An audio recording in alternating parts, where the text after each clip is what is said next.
dedo toco el borde de tu boca. Voy dibujándola como si saliera de mi mano. Ejemplo. Yacíamos en un lecho de amor. Ella era un alba de algas fosforescentes.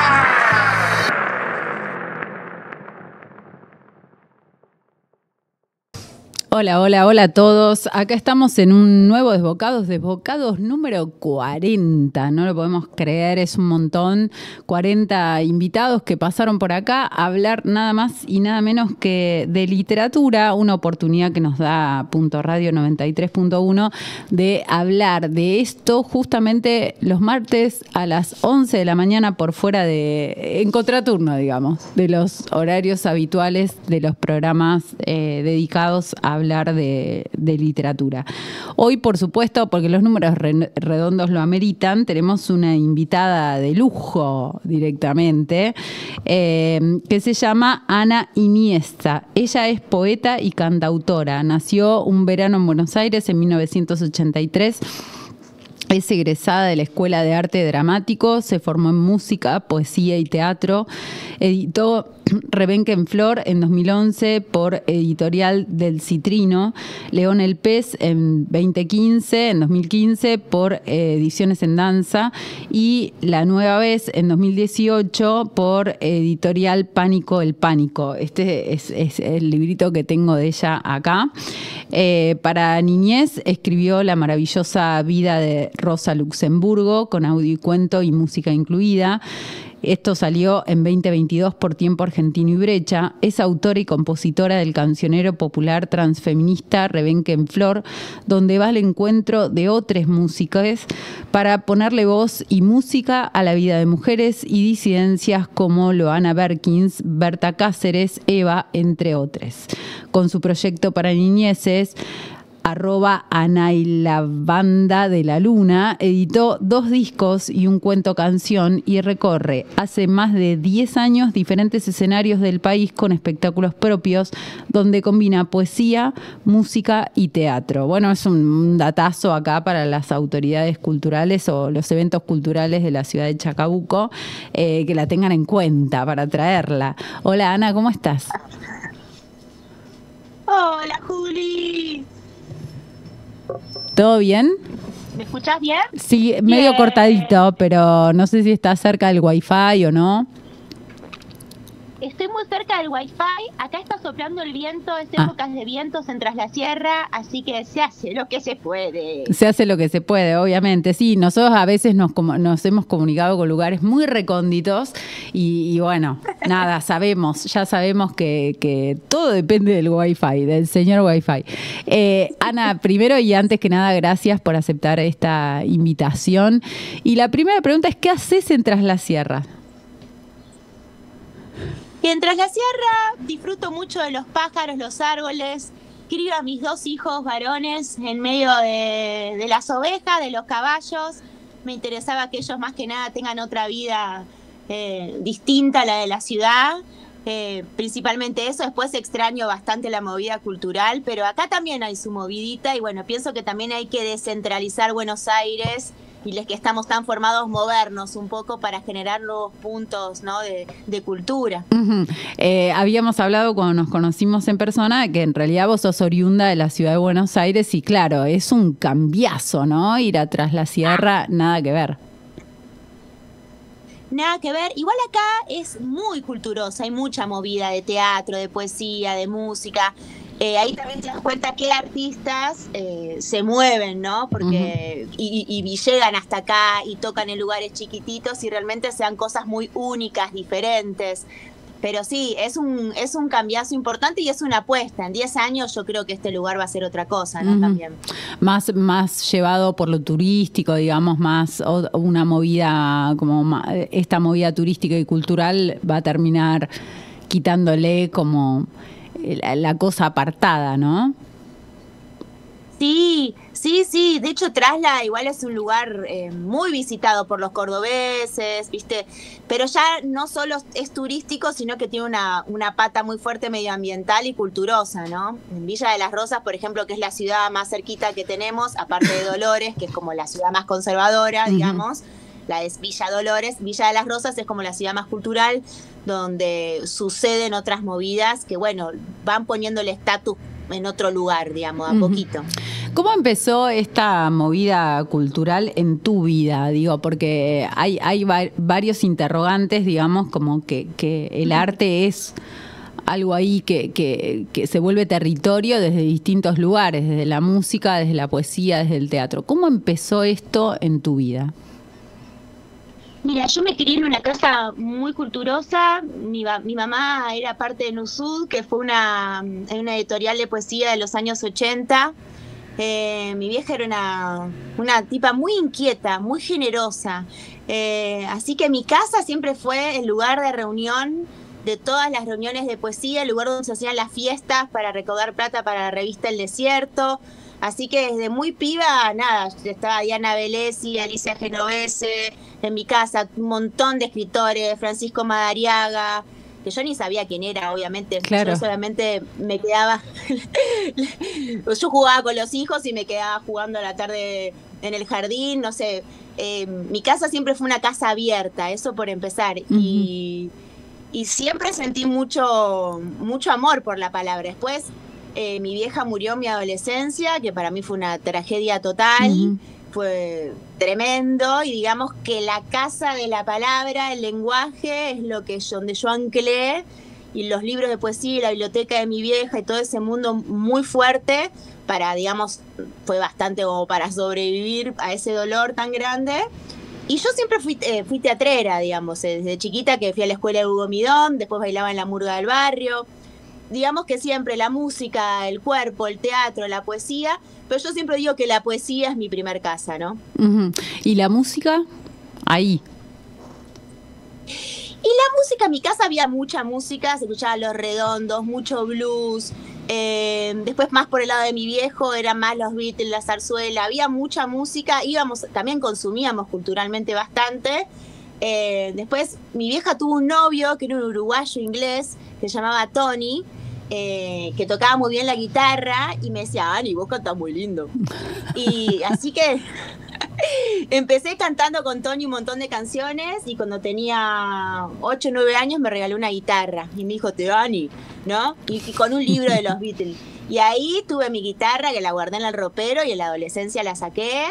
Y ni te digo, cuando fue la enfermedad de mi vieja, empecé a tocar la guitarra y cantar, y para mí fue como también otro bote, ¿no? Como la música fue un lugar de... Yo encontré en los colectivos artísticos lo que no encontraba ya mi familia, digamos. Mi familia se convirtió la escuela de música, la escuela de teatro, las lecturas de poesía, como que iba a esos lugares que era mi territorio, era mi patria, digamos. Es re loco porque, bueno, por acá han pasado poetas que también venían de casas culturosas, ¿no? Y de repente ese contacto con grandes figuras de la poesía, por ejemplo, y no saber quiénes eran. ¿No? No. No. Mi mamá me decía, ¿ves esa señora? Yo me acuerdo la primera vez que la vi a Diana, pues Diana Velesi tiene más, imagínate, hace 30 años atrás tenía una presencia luminosa, era una reina, siempre queen. Yo la vi y dije, ¿quién es? Me dijo, ella es Diana Velesi, que también fue la maestra de mi vieja, claro, ¿no? Y lo mismo Madariaga, son muy particulares, aunque no sepas quién es, tenían energías muy fuertes. Claro, y digo, desde eso no te resultó la variante de, bueno, no, acá en este territorio no me atrevo, porque bueno, de repente estuve en contacto con grosos, sino todo lo contrario, te habilitaron de alguna manera. Yo creo que lo que más me habilitó fue que también había muchos libritos de poesía contemporánea de editoriales autogestivas independientes, que yo siempre digo, no es que leía a los grandes autores, yo siempre leí poesía y veía que las amigas de mi mamá escribían poesía y lo linda y la movida que había, entonces para mí fue natural querer sacar un libro de poesía a los 20 y pico, como que sentí que nunca le tuve miedo, al contrario, me parecía como que era parte de vivir linda la vida, ¿no? Esto de sacar un librito, supongo que detrás hubo un trabajito para ponerlo a mi altura, ¿no? No se llega a un librito de poemas así como así, digo, bueno, hay gente que por ahí llega así como así. ¿Qué te pasa con ese primer poemario que escribiste hoy? Ese primer poemario me parece súper críptico y medio mudo, ¿no? Que se llamaba Rebenkenflor, salió en Ediciones del Citrino, que era la editorial de una de las mejores amigas de mi mamá, con la que yo también, para mí igual fue fuerte sacar un libro de poesía, porque era el territorio de mi mamá, y más mi territorio fue el teatro y la música, y bueno, ahí las amigas de mi vieja me ayudaron, ¿no? Vino todo Nusud a la presentación de mi libro, vino el hijo de Fran Madariaga, fue como Lucio, fue como una emoción total, un bautismo, ¿no? Mucho trabajo, yo soy una trabajadora de la palabra, y también como música lo digo, que en general los músicos a veces no prestan pelota a lo que escriben o lo que dicen en las canciones. A mí no sé si estoy vieja, mira, pero ya hay cosas que tipo, ¿por qué tan mal? ¿Entendés? Trabajar la palabra. Y yo en eso, la música también, dentro del mundo de las infancias, por ejemplo, con la Banda de la Luna, que yo soy el movimiento de música para infancias, para niñeces, yo soy reconocida por mis poesías, digamos, soy reconocida porque soy una cantautora que escribe buenas letras, digamos, que todo lo que para mí, ocupar el espacio tiene que tener sentido, o sea, primero por sobre todas las cosas. Es muy interesante, bueno, yo tengo la suerte de convivir con un músico, ¿no? Y hay algo ahí que vos decías, estoy vieja, ¿no? Yo no creo que sea así, sino que tiene que ver un poco con lo que uno mamó. A la hora de escuchar música, sí. ¿Qué podés reconocer como maestros, estos que escuchaste, que observaste, que miraste? Mira, que me gusten letristas así como música y letra, que me fascinen. Y está Fernando Cabrera. A mí me gustan mucho las pibas. Ana Prada, me gusta mucho Martín Buscaglia. Bueno, Los Redondos, Divididos. Yo escucho mucha música clásica, que siempre digo, la música clásica está en las grandes armonías también. A mí, yo hice canto lírico muchos años en el conservatorio, amo la ópera, o sea, me gusta mucho también todo ese mundo que parece distante, pero no, ¿viste? ¿Quién más? No, yo soy bien populacha, te voy a decir. A mí me encanta el folclore, pero lo descubrí de grande, por ejemplo, también. Rosario Blefari, y bueno, Janis Joplin, no sé, claro, toda la música rock de los 70s, mucho el rock uruguayo. En mi generación nos pegó mucho el nacimiento del rock uruguayo, con Martín Buscaglia, con Ana Prada, bueno, Fernando Cabrera, yo lo vi, Rubén Rada, Mateo, eso. Es interesante porque cuando hablabas de la música y letra, ¿no? ¿Qué crees que sucede que a veces queda de lado la letra, ¿no? Y vos decís, yo soy una trabajadora de la palabra casi, porque viene esta pregunta detrás. ¿Toda letra de música es poesía o no para vos? No. Definitivamente no. ¿Y cuándo a veces sí? Los músicos... Hay muchas maneras de componer, porque cuando yo compongo música y letra a la vez, o sea, yo también creo que es algo que se lee de mis poemas musicales. Hay algo también como que hay una musiquita, a mí me mueve eso, quizás a otros poetas lo componen desde otro lugar. Los músicos no le dan bola a la letra, la mayoría, y no leen poesía también. Y después hay otra cosa, que también nosotros consumimos mucha música en inglés, porque el inglés musicalmente es mucho más masticable que el castellano. Cuando yo estudiaba la carrera de canto lírico, el castellano era de las últimos, cuando cantábamos las arias, eran las últimas arias sin cantar, porque es mucho más fácil cantar en alemán, cantar en inglés o en francés, porque la fonética te ayuda, hay cierta musicalidad, por ejemplo, te quiero decir, el inglés es... Entonces no le dan bola, ¿viste? Claro. Porque todos cantamos un montón de letras que no tenemos ni idea de lo que estamos diciendo, pero nos llega algo de la energía, de la música. Entonces después dicen cualquier banana, lo que a mí me parece horroroso, porque aparte todo en general va orientado hacia el amor romántico, que estamos repodridos. O el reviente total, ¿no? Porque también está ahora como esa onda. Bueno, droguémonos, prostituyámonos, compremos un yate y... Sí. Eso, qué sé yo, a mí, por ejemplo, Paco y Catriel me parecen alucinantes, ¿no? Porque la ironía logran montarse sobre eso y lo hacen bien, por ejemplo, dentro de toda la pibada. Como se ríen un poco de lo absurdo. Sí, sí. Sí, coincido, dije justo, se ríen, ¿no? Sí, Sí, pero en general igual hay pibas que son cantautoras que a mí me interesa y van otra vez al amor, al encuentro con el otro. Es como, bueno, ¿qué pasa con componer otras cosas? Nosotros, por ejemplo, en el mundo de las infancias, ¿no?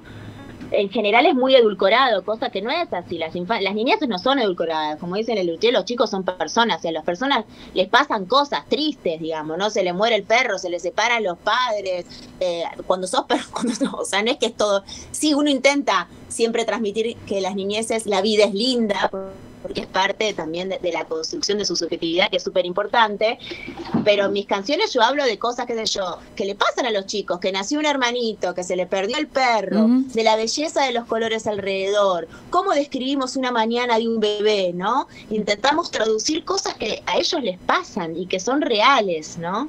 Y eso es tratarlos lindo. Eso llevado a la música en general, qué sé yo creo que el tema de letras estamos re complicados. De hecho, si escuchás las canciones de Charlie o de León o de Spinetta, que los amamos con todo nuestro corazón, ¿viste que nunca riman? Claro, rompen la estructura.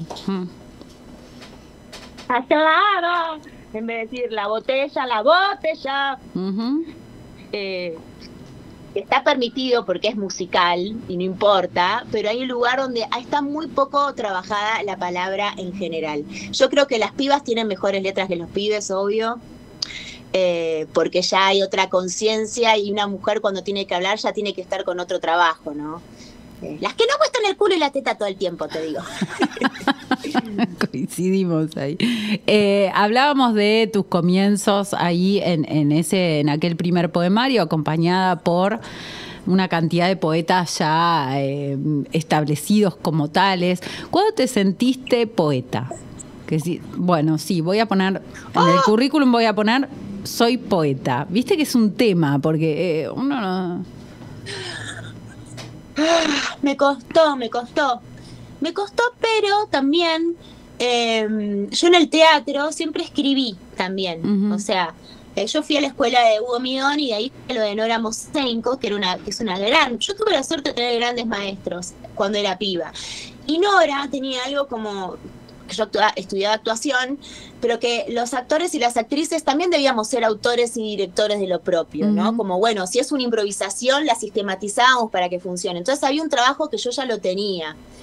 Y el teatro y la poesía, viste, que van juntos, porque es como el texto teatral, en general tiene una potencia poética impresionante. Entonces, a mí me costó, creo que lo pude decir recién en el segundo libro, en León el Pez, que ahí es cuando empecé a estudiar con Diana, porque yo, aparte, en mi primer libro lo corregí con Cristina Santiago, que era amiga de mi vieja de Nusud, que tenía su pequeña editorial. De ahí le presenté el libro de Diana y le pedí maestra si podía estudiar con ella, y ella me dijo, Anita, por supuesto. Y cuando empecé a estudiar con Diana, que estuve 4 o 5 años, ahí sí sentí, igual como la validez del título, ¿viste? Sí, por eso te iba a preguntar, porque no te lo dio el primer poemario. Viste que a veces, a mí es algo que en un punto me pone en un lugar de pregunta, ¿no? A veces la edición es la autorización, pero depende qué edición, quién hace la edición, cómo hacemos la edición, si hicimos... panfletitos fotocopiados, hicimos un fanzine, si alguien nos vino a buscar y dijo, che, te quiero editar, ¿no? Como, ¿de qué va? Y vos decís, bueno, yo me sentí autorizada cuando mi maestra me dijo, sí, sos poeta. Sí, para mí fue así, porque la parte fue medio maestra mamá para mí también, ¿no? Como yo me quedé muy, muy solita, como que me dijo, nena, vos sos poeta, me dijo, como, tranqui.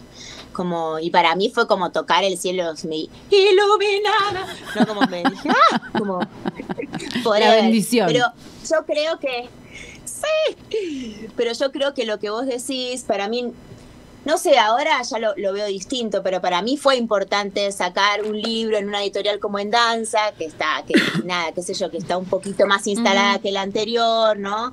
Ahora ya es un lío, si nos metemos a hablar sobre las editoriales y las curadurías que tienen las editoriales y más de poesía, bueno, nos vamos a meter en otro mundo. En general nadie nos edita, en general, que yo vi el Temperley y se pagó todo su libro, ¿no?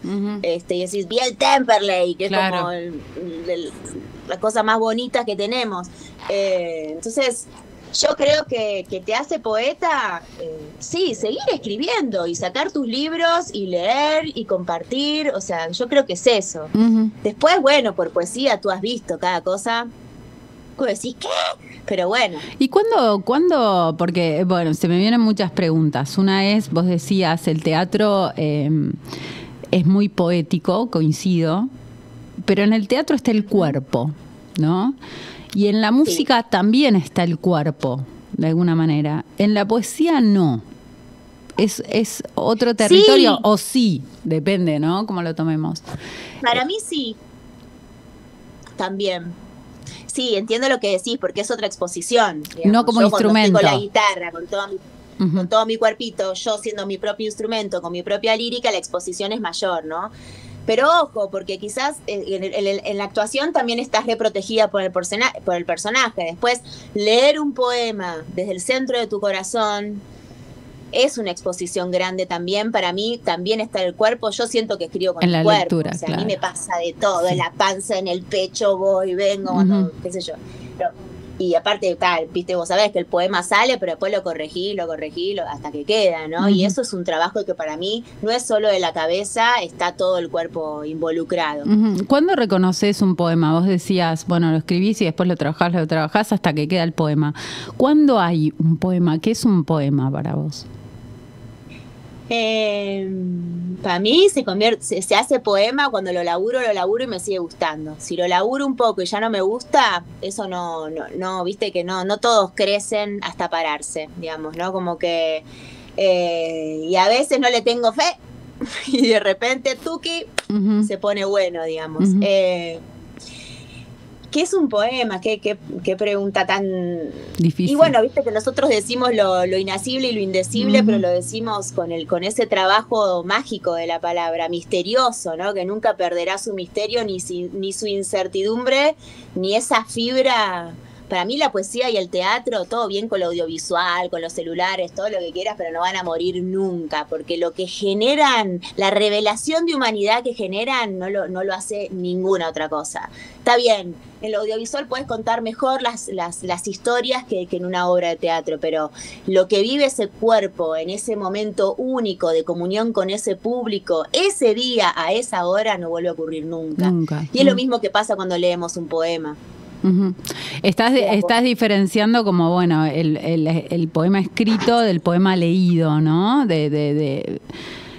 Hay una entrevista que le hacen a Diana Velesi respecto de la lectura de poesía y le preguntan, ¿es cierto que no se lee tanta poesía como se lee narrativa, ¿no? Y otras cosas, y ella dice, no es así porque están los ciclos, ¿no?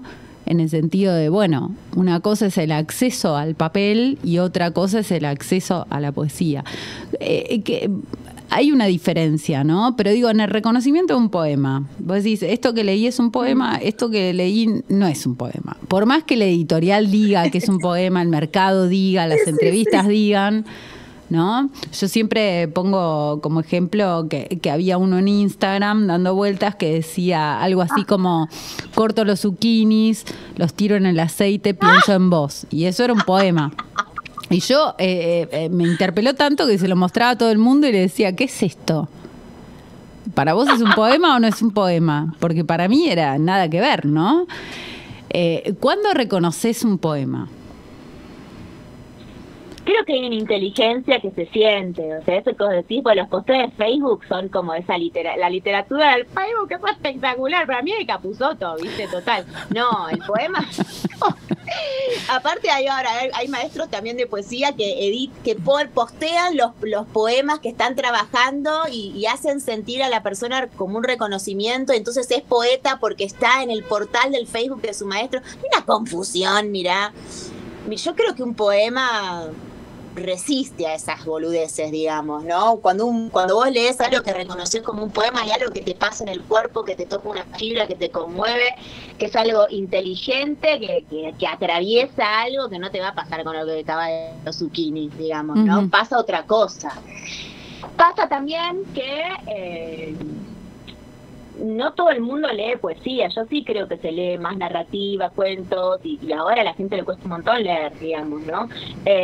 Más que poesía. A mí me pasa que soy más reconocida como música quizás que como poeta, y cuando leen algún poema mío hacen como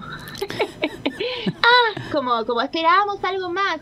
Bueno, también porque si no sos lector o lectora de poesía, es como que buscan el efecto, buscan como, bueno, realmente los que leemos poesía sabemos encontrar en lo más chiquitito, en el esqueleto, hay algo que nos conmueve, y a todos nos conmueve lo mismo, digamos, ¿no? No sé cómo describirlo con palabras. Sí me parece que es algo que es inherente a la humanidad, que siempre vamos a necesitar de ese disfrute de la palabra, en ese dibujo chiquitito, inteligente, conmovedor, que logra decir de una manera dislocada, en una narrativa que, como un arroyito clandestino en medio de la ciudad, logra decir algo que es fundamental, digamos, ¿no? Para su época. A mí me parece eso el poema, como que yo siempre estoy en contra del mundo, ¿no? O de este momento histórico particular que busca de alguna manera la cristalización del lenguaje, es decir, yo digo vida, y vida es esto, ¿no? Científicamente es esto, biológicamente es esto, y no es otra cosa. La poesía viene como un poco a romper, calculo que coincidimos por lo que estás diciendo, con esas cristalizaciones. La cuestión es que, por otro lado, hay gente que dice la inteligencia artificial escribe unos poemas hermosos. Ay, por favor, chicos. Pero lo mismo que con las voces, siente que la voz humana, pero no vas a comparar. O sea, no, yo en eso no creo. Creo que todo eso, aceptemos lo lindo de la tecnología, dejemos que pase toda esta pelotudez, porque la realidad es que no hay nada más lindo que meter las patas en el arroyo. O sea, son experiencias distintas, ¿viste? No es lo mismo leer un poema, meter las patas en el arroyo, que ver un arroyo en Instagram y escuchar un poema que hizo la inteligencia artificial. Me parece que es el momento donde es tan innovador y tan sorpresivo que nos flashea y nos asombra como todo lo nuevo, ¿no? Pero no creo para nada que eso sea posible. Lo mismo con la música. Ahora a los pibes hacen así en las maquinitas, o sea, no es como yo que compongo con mi guitarra criolla las melodías, digamos, ¿no? Y la letra, y lo voy puliendo, y es un trabajo, Eso no, eso va a ser siempre así. Yo no creo que pueda. Creo que siempre va a resistir a todas las tormentas. Coincido. Estamos más cerca de Papo que de DJ, ¿no? A lo mejor es la generación, no sé, qué sé yo. Hay una interpelación, ¿no? Como que se espera, es re loco, porque hoy decías, bueno, como soy más reconocida como música, que como poeta leo un poema y me dice, espera otra cosa de vos, ¿no? Se espera mucho del artista todo el tiempo, se espera que diga, que hable de, ¿qué te parece en eso? Que escriba sobre... Sí, yo ahí me cuido un montón, ¿viste? Como que no... Yo soy una artista popular, una trabajadora de la cultura. Como artista para niñeces, por ejemplo, yo soy transfeminista y feminista, y es re público eso, que no es tan común. Por ejemplo, en general, a este rubro somos más maternales, o más boludonas, o de ciertas cosas no se hablan, política no. Yo en eso, ¿viste? Tengo ahora estamos haciendo un espectáculo desde este año que se llama Potencia Niña, donde trabajamos sobre los derechos de las niñeces, que son sujetos de derechos sociales y políticos, con un antropólogo y con las mejores bandas para pibes, desde Vuelta a Ganelas. Yo siempre estoy atravesada por lo que yo siento que las niñeces están tan invisibilizadas, estamos tan poco interpelados por esas voces que serían tan necesarias en esta sociedad. Digamos, los pibes no pueden ni elegir cuándo tener un recreo en la escuela. Totalmente, no, es una locura.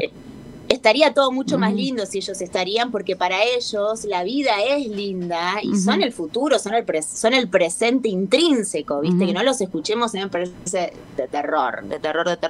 Pero volviendo a lo que decía, sí, pero yo no entro en esa. Yo digo lo que tengo que decir en mis poemas, en mis canciones y en mis espectáculos. Si querés ver lo que tengo para decir, contundentes ahí. Después lo de las redes, sí, es el oficio de sostener la presencia y la visibilidad, pero sí...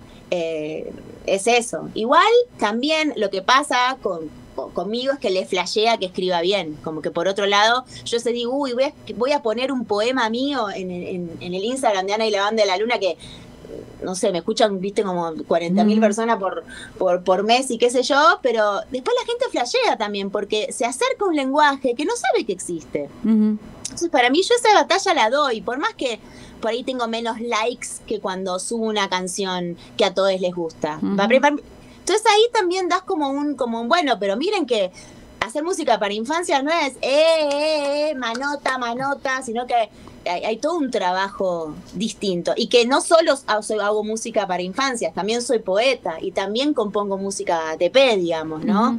Que a mí también siempre es como, bueno, pero vos haces música, no sos poeta. No, yo soy una poeta que hace música para infancias y que cuando tiene ganas actúa, chicos, todo. No son, digo, vas obviamente en contra de lo que se espera de nosotras en estos tiempos. ¿No son luchas muy complejas? ¿Qué te parece a vos en esto? Digo, apostar por el arte, vivir en el arte, desde el arte, porque tampoco, bueno, la música por ahí sí se ve más como un trabajo, el de poeta no, definitivamente. Totalmente. ¿Qué te pasa con la propuesta, ¿no?, de un mundo donde se valorizan determinadas actividades, se detrimentan otras? Muy difícil. Me parece que yo siempre entendí que yo siempre entendí que lo que me iba a dedicar iba a ser un acto de resistencia. Me acuerdo con el Oski Guzmán, el actor. Bailábamos en la murga juntos de mi barrio y después trabajamos juntos en una obra con Hugo Midón. Yo tenía 19, viste, el Oski ya tenía como 30, y yo decía, ¿cómo voy a hacer, Oski? Porque se terminaba el contrato en el Teatro San Martín, y yo después era payasa en Coto, ¿entendés? Y hay que sobrevivir.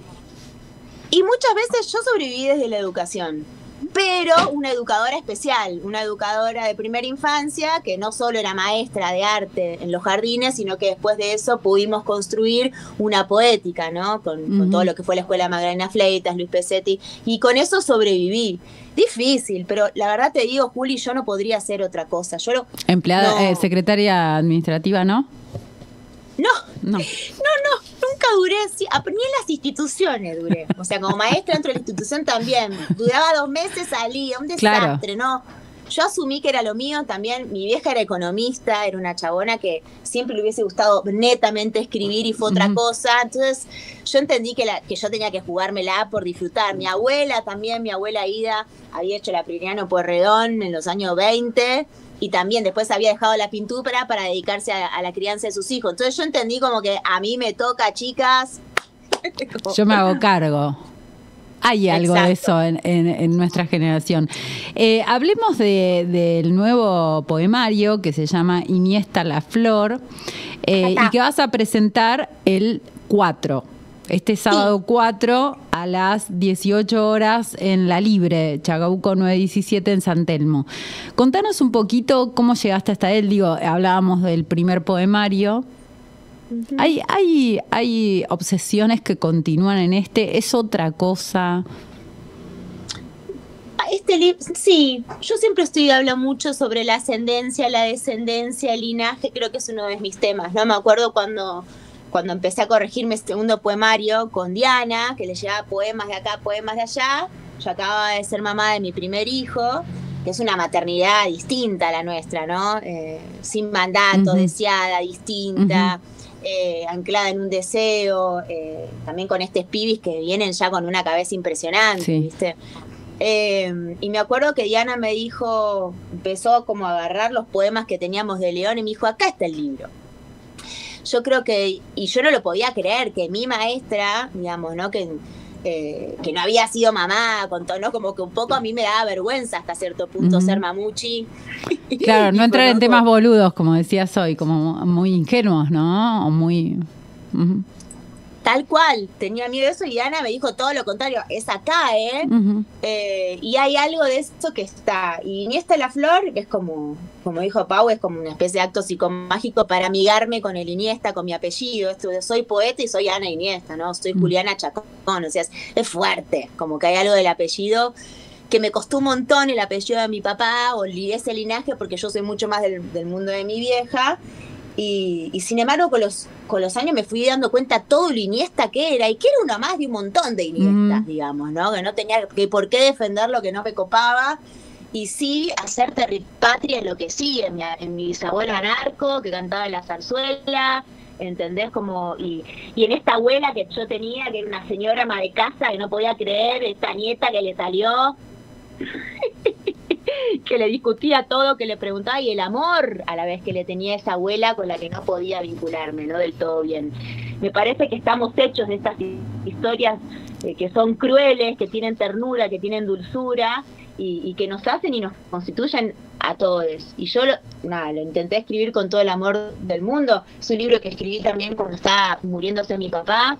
Para mí fue re importante también como cerrar ahí, agradecer a la Iniesta. Y bueno, y mis hijos todos Iniesta Junior, ¿no? Tienen los dos apellidos. Claro. Nosotros no pudimos tener... No te escuché bien. En general nosotros no tenemos el apellido de nuestra mamá y de nuestro papá. No. Tenemos a nuestro padre. No. De todas maneras está, ¿no? Como que hay una presencia. Y es interesante trabajar eso poéticamente. Es muy interesante. ¿Qué pasa con eso, con la lengua heredada de ambos lados, ¿no? Ahora te iba a preguntar, este proceso de este poemario, vos decías, bueno, lo fui trabajando, ¿cómo llegaste a decir, bueno, acá hay un poemario? Porque a veces mucha gente no se escucha, que sí, que escribe, que sí tiene ya editado, y otra gente que no, y no es una sumatoria de un poema tras otro, ¿no? ¿Cómo lo fuiste descubriendo? ¿Tuviste metódicamente... ¿tuviste un método para decir voy a escribir sobre esto o sucedió? Sucedió. Yo soy una acuariana espontánea. Este libro en particular es un poemario largo, o sea, arranca en uno, son 15 poemas, es como una serie larga que claramente tenía que estar separada. De hecho, hay otro que se llama Y me vuelvo otra vez el pájaro, que es mi otro libro, que también es una serie que lo vemos con Pau. Bueno, es muy importante decir que en la construcción de un poemario en general estamos en contacto con otra poeta que no nos ayuda. Yo paso, uno lee otro, y así nos vamos acompañando. No podemos solos. Yo siempre, ¿no? Eso es muy... siempre digo como que no podemos solo. Bueno, primero capaz un amigo que también escribe o lo que fuera que nos dice, che, sí, no, pero después hay un maestro. Hay siempre un maestro como para... Sí. Porque uno no logra distanciarse, ¿no?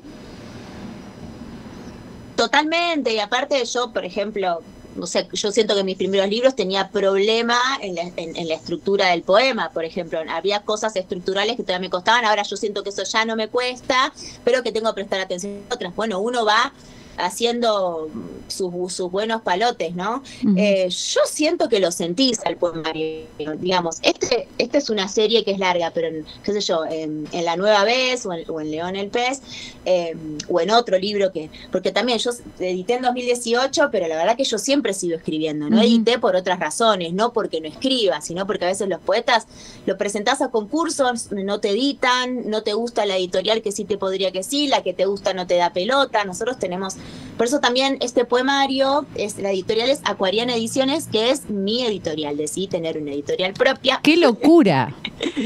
¡Qué locura en este momento!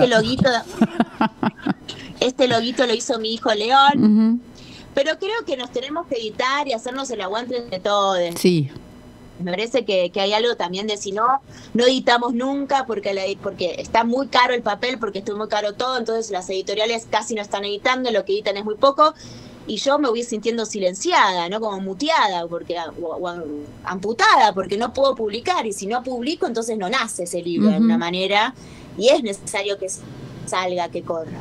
Pero lo que volvías a cómo te das cuenta cuando es un poemario, yo creo que hay algo que comienza se desarrolla y termina que lo sentís en el estómago, ¿no? Otra vez en el cuerpo, se siente como, bueno, esto es así.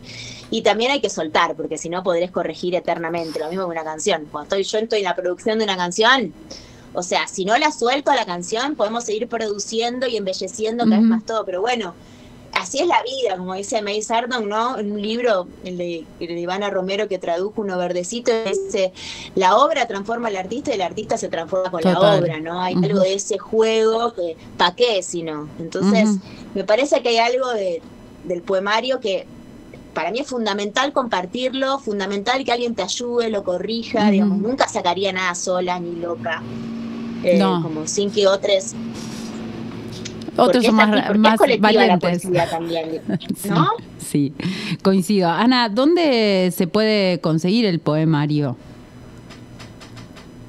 Mira, en principio estoy viajando a Buenos Aires el sábado 4.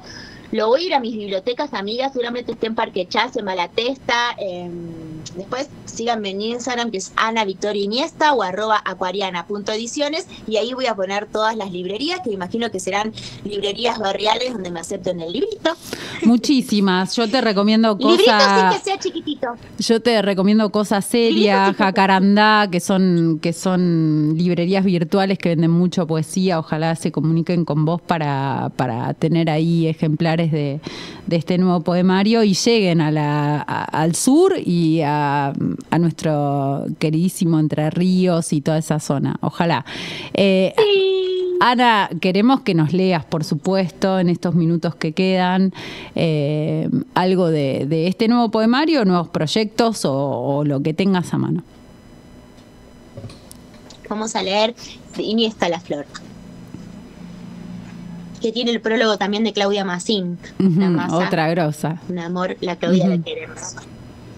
Y que se vino a vivir a Córdoba también, pero ella está en la ciudad. Claro. Es chaqueña, porteña y cordobesa ya. ¿Has visto? En la Via Yala, como los feminismos de la Via Yala. Y nosotros, territorio es todo. Esperá que... Ahí está. Bueno, voy. Dale. Ahí me di vuelta, ahí está. Voy a arrancar con el primer poema. 1. De la península ibérica, entre las piedras crece este arbusto amarillo. En los montes lo conocí durante un viaje al sur. Leguminoso, cuando florece intenso, tiene perfume a miel. 2. A las flores artificiales que vendía mi abuela en su negocio de la galería de Liniers, les daba un spot de sol en la vidriera. Cuando nos íbamos ya de nochecita, se las veía allí, importantes. Una orquídea de mentira en remojo de luz, centros de mesa para bautismos y fiestas de 15. Voy a leer un poquito más, este es de mi bisabuelo Luis. 4. A su suegro Luis Iniesta, decía mi abuela, había salido yo. Solo necesito esta mesa para hacer la revolución, aseguraba, agarrado a su tabla de trabajo en el conventillo. Anarquista y camisero, además de apuntador de teatro. ¡Leche!, gritaba desde el pozo cuando alguien confundía la letra. Y su prole reía y reía, espectadora de la anécdota en la mesa familiar, entre merengues enormes de dulce y crema y el café servido por la abuela. ¿Y un último, Juli? Dale, sí, por favor. Sí, vamos con el último. Voy a leer el último poema del librito. 15. De chica pensaba en su amor hasta sentirme culpable de ser tan distinta. Aunque lo intentara, yo era sapo de otro pozo. Mi abuela, frente a esta nieta que nada se le parecía, propuso algo en común. Encontrarnos en una mesa, con nuestras manos trabajando, tierra y texturas chinas. Nada de cosechar ni cuidar las semillas como a mí me hubiera gustado. Pocitos hacíamos en aquel sótano de Liniers, en macetas donde clavábamos pequeñas flores que a su manera celebraban la vida. Gracias, tremendo. Ojalá nos hagamos prontito del poemario. Recordemos el lugar, la hora de la presentación que te va a estar acompañando nuestra querida Paula Jiménez España, horario, hora, todo eso. Sábado 4 de octubre a las 18 horas. Vénganse porque va a haber flores, vinito, poemas en la Libre Chacabuco 917.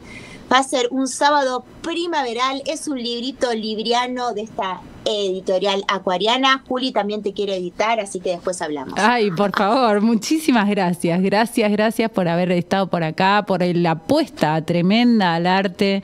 Necesitamos gente así, que siga con empuje. Y acá estamos aplaudiendo todo el laburo que haces. Muchísimas gracias, Ana. Chao. Muchas gracias. Buen día. Chao. Bueno, así pasaba Ana Iniesta, tremenda poeta que presenta este sábado, como contaba ahí, su nuevo poemario. Ojalá todos puedan acompañarla y nosotros nos volvemos a ver el próximo martes. Chau.